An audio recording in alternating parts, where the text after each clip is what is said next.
전국 청약 가능하고 100% 추첨제로 당첨자를 선정하기 때문에 임성배 TV 보동과 덴데크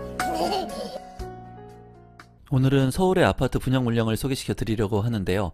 임의공급 물량들이 많이 나왔습니다. 다만 이 물량들 같은 경우에는 전국 청약이 가능하고 추첨제로 당첨자를 선정하지만은 대형 평형의 물량들이 나왔기 때문에 자금 여력이 좀 있으신 분들, 그리고 개발 가치가 있는 곳에 대형 평형을 관심 있게 보시고 있는 분들이 좀 관심을 가지면 좋을 만한 물량이라고 생각이 듭니다. 서울원 아이파크 많은 물량이 나온 이 물량 소개를 지금부터 시작하도록 하겠습니다. 사업 개요를 먼저 살펴보시면 서울특별시 노원구 월계동에 위치를 하고 있고요. 노원구 같은 경우에는 서울 쪽에서도 입지가 아주 좋은 곳은 아니죠. 하지만은 이제 개발 여력이 있는 곳들, 그리고 GTX의 호재가 있는 곳들이 있습니다. 3032세대 중에 자녀 세대가 99세대가 나왔는데요.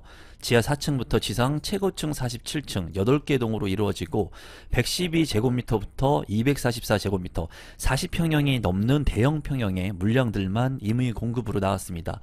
입주 시기는 2028년 7월에 예정이기 때문에 시간적인 여유가 있는 물량이라고 생각이 드네요. 단지 주요 정보 및 분양 일정, 그리고 공급 대상을 한번 살펴보도록 하겠습니다. 민영주택이고요. 비규제 지역, 재당첨 제한 없고요. 전매 제한은 최초 당첨자 발표일로부터 1년, 거주 의무기간 없습니다. 분양가 상한제가 이제 적용이 되지 않았기 때문에 주변 시세 대비 분양가가 좀 높게 책정이 됐다고 개인적으로는 생각을 합니다. 이 물량 같은 경우에 접수일이 3월 4일에 있고요. 그리고 당첨자 발표일은 3월 7일에 있습니다. 물량을 보면은 이제 112제곱미터 40평형이 넘는 평형이죠. 그리고 244 타입까지 상당히 많은 타입이 있는 것을 볼 수가 있습니다. 전체 세대 같은 경우에는 이제 99개의 세대가 남아 있고요. 112제곱미터 중에 이제 A 타입이 29세대로 가장 많은 세대가 남아 있는 것을 확인할 수가 있습니다. 입지 환경을 한번 간단히 살펴보도록 하겠습니다. 서울원 아이파크 같은 경우에는 광운대역과 석계역 1호선과 6호선 더블 역세권이죠. 그 중앙에 위치를 하면서 역세권의 아파트라고 볼 수가 있습니다. 광운대역보다는 이제 석계역 쪽에 좀 가깝게 아파트가 배치가 된 것을 볼 수가 있는데요. 광운대역 같은 경우에는 GTX-C 노선이 예정되어 있기 때문에 이 GTX-C 노선을 통해서 이제 청량리역, 그리고 왕십리역, 삼성역까지 빠르게 진입을 할 수가 있습니다. 서울의 핵심 지역은 아니지만 이 노원구 같은 경우에 이 GTX를 이용하게 된다면 삼성역이라고 하는 강남권의 핵심 지역으로 빠르게 이동을 할 수 있는 만큼 개발의 호재가 있는 그런 곳이라고 보시면 될 것 같습니다. 주변에 이제 한천초등학교, 그리고 중량천이 흐르기 때문에 자연 쾌적성이 있는 아파트로 보여지고 이마트라든가 트레이더스, 그리고 주변에 있는 인프라들을 활용할 수 있는 장점을 가지고 있습니다. 또 광운대역 같은 경우에는 미미삼이라고 해가지고 구축의 아파트들이 추후에는 재건축이 될 예정이기 때문에 이제 신시가지로 변모를 하고 있는 그런 지역이라고 보시면 되겠고, 신주거 벨트 라인들이 형성되고 있는 곳이다 라고 생각을 하시면 좋을 것 같네요. 가격을 한번 살펴보면은 서울원 아이파크의 위치이고요. 이제 강운대역하고도 가깝고 석계역하고도 상당히 가까운 것을 볼 수가 있는데요. 2028년 7월에 입주 예정인 이 아파트의 43평 분양 가격은 18억 1,100만원에 책정이 됐습니다. 인근에 이제 구축 아파트인 월계 한진 하나 그랑빌 아파트가 바로 아래쪽에 있는데 24년차가 된 44평형의 실거래 가격은 10억 9천만원에 거래가 됐고요. 또 7년차가 된 레미안 장이 퍼스트 하이 43평형의 실거래 가격은 13억 7천만원에 거래가 된 것을 확인할 수가 있었습니다. 또 이제 2025년 3월에 입주 예정인 장이 자이 레디언트 같은 경우에는 41평형의 매물 가격이 13억원 정도에 나와 있는 것을 확인할 수가 있었는데요. 서울원 아이파크의 분양 가격이 상대적으로 상당히 높은 것을 좀 볼 수가 있었습니다.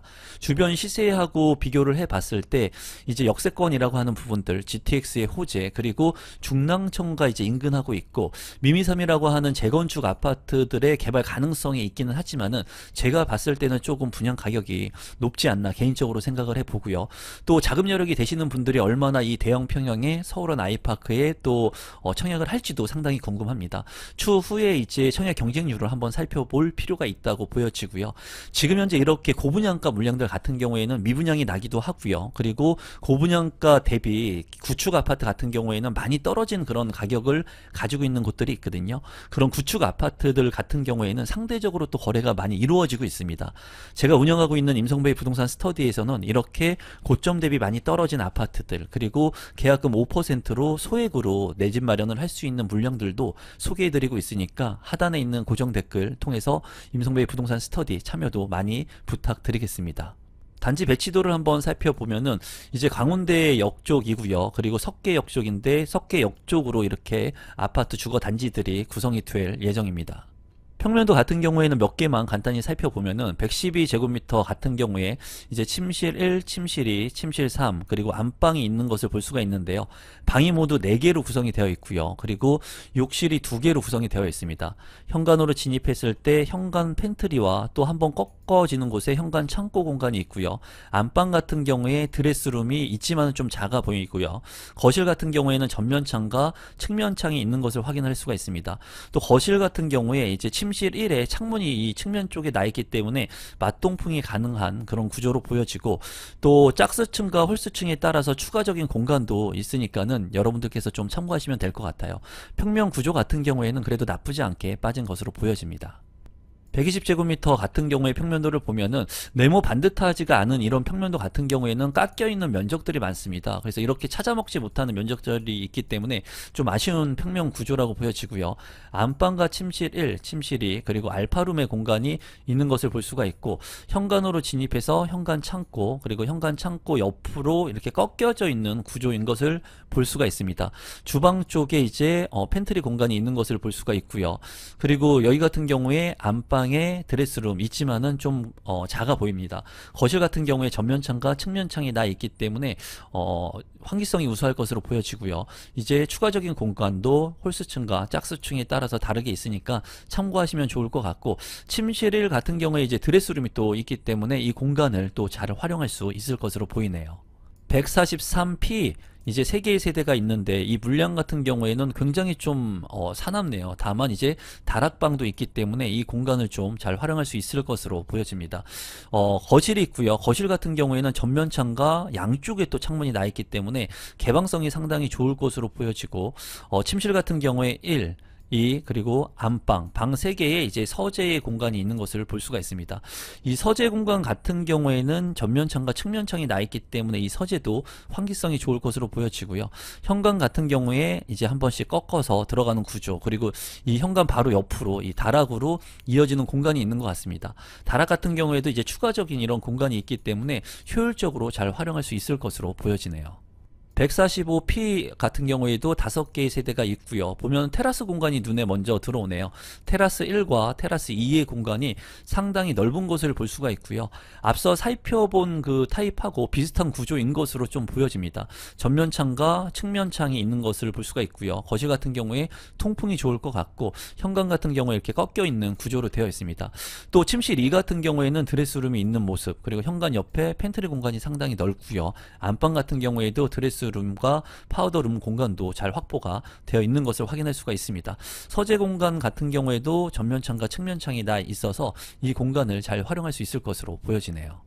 신청 자격 및 당첨자 선정 방법을 한번 살펴보시면, 국내에 거주하고 있는 만 19세 이상인 분 또는 세대주인 미성년자는 청약 신청을 할 수가 있습니다. 이 물량 같은 경우에는 의무 공급이기 때문에 전국 청약이 가능하고요. 청약 통장 같은 경우에 상관이 없습니다. 당첨자를 선정하는 방법은 무작위 추첨을 통해서 당첨자를 선정합니다. 분양 가격을 한번 살펴보시면 이제 112제곱미터 같은 경우에는 18억원 정도의 분양가가 책정이 됐고요. 또 이제 고가의 대형 평형 같은 경우에는 48억원까지 책정이 되어 있습니다. 이 정도의 금액을 주고 제가 봤을 때 이제 노원구 쪽에 신축 아파트이긴 하지만은 분양을 받기에는 조금 아쉽다는 생각이 들어요. 왜냐하면 상위 입지로 갈 수가 있거든요. 20억원 언더 같은 경우에는 그래도 좀 역세권의 위치이면서, 그리고 중랑천이라 미미삼이라든가 또 추가적인 GTX의 호재들이 있기 때문에 그래도 이쪽에 주거지를 두셔야 하시는 분들, 그리고 직주 근접이 가능하신 분들은 관심을 갖고 보실 수는 있겠지만 20억 원이 넘어가는 금액들을 가지고는 제가 봤을 때 강남권으로 진입이 가능하거든요. 평형을 좀 줄이게 된다면. 그렇기 때문에 선택의 폭이 많다는 거죠. 이렇게 선택의 폭이 많은 금액대 같은 경우에는 이 물량에 이제 적극적으로 청약 신청하기에는 좋지는 않은 것으로 보여집니다. 다만 이제 이 물량 같은 경우에는 체계적으로 개발이 이루어지는 곳에 입지를 하고 있고, 미미삼이라든가 재건축을 통해 가지고 이쪽 지역이 굉장히 크게 바뀔 지역이에요. 그렇기 때문에 지역적인 부분은 여러분들께서 좀 관심을 갖고 보시고, 또 구축의 아파트들 같은 경우에도 아까 말씀드린 대로 고점 대비 많이 떨어진 곳들이 있거든요. 그런 곳들도 눈여겨보시면 좋을 지역이라고 생각이 듭니다. 오늘은 서울의 분양 물량을 소개시켜 드렸는데요. 이 물량이 조금이라도 도움이 되신 분들, 그리고 지역적으로 공부하는 데 있어서 도움이 되신 분들은 구독 버튼, 좋아요 버튼, 알람 신청까지 눌러주시면 감사하겠고, 앞으로 더욱더 가격이 낮고 입지적으로 좋은 물량들, 그리고 시세 차익이 많이 날 수 있는 물량들을 여러분들한테 소개시켜 드릴 테니까 꼭 구독 누르셔가지고 무료로 좋은 정보들 받아 가시면 좋을 것 같습니다. 오늘 영상은 이것으로 마무리 짓도록 하겠습니다. 감사합니다.